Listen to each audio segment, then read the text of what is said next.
Hey y'all, how y'all doing? Okay, so we have completed the breakdown of the complete book of Matthew.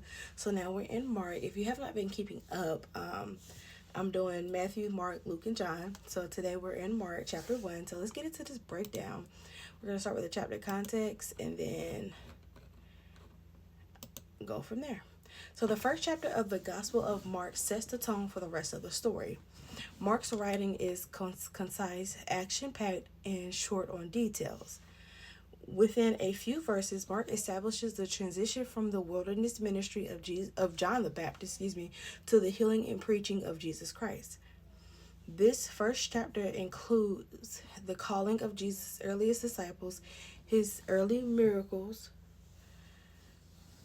and his early teaching. This establishes the pattern shown throughout the Gospel of Mark, where Jesus mingles his teachings with miraculous signs.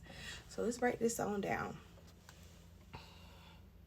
So the book of Mark is attributed to John Mark, the cousin of Barnabas, Colossians 4 and 10, who deserted Paul and Barnabas on their first missionary trip, Acts 13:13.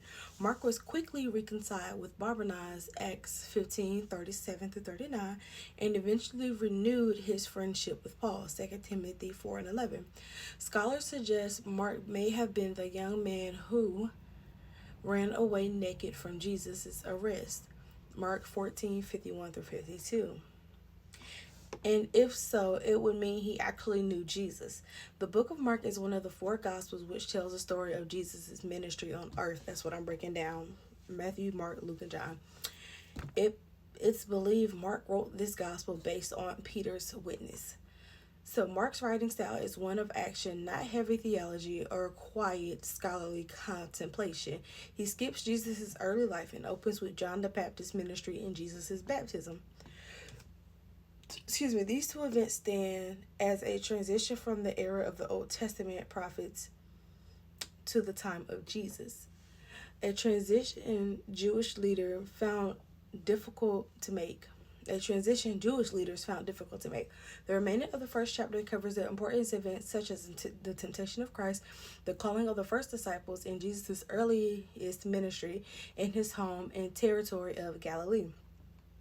Woven into the actions are various themes and struggles Jesus must face throughout his time on earth. They put Jesus through it. Like, for real. So, like us, Jesus' first audience focused on what he could do instead of what he was and why he had come.